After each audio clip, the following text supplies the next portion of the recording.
Welcome to the Tech Egg. Don't get scrambled. Enjoy the video. You begin by listing every keyword you want to find in a single column, then add a helper column beside your data. Once done, enter a formula that checks each cell against the whole term list. For example, in B2 use equals SUM, countif, A2, asterisk and $G $2, $G $6 and asterisk, 0 and press enter. This returns true when any term appears. You do this to avoid repetitive manual searches and to create a consistent, filterable flag for matching rows.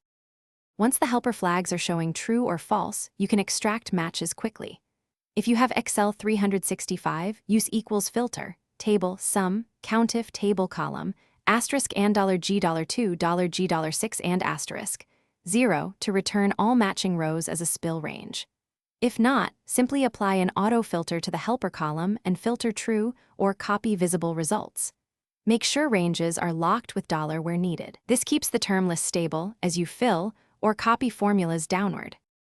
To finish, refine matches by switching countif to find for case-sensitive checks, or build a rejects pattern if you need whole word matches. Use trim on both sides to remove hidden spaces.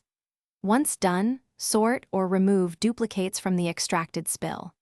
If things go wrong, make sure you're on a version that supports dynamic arrays, verify the term range is absolute, $G $2, $G $6, and confirm there are no extra spaces or unintended wildcards in your terms. Those are the usual. Thanks for watching. Consider subscribing if I helped unscramble your problems.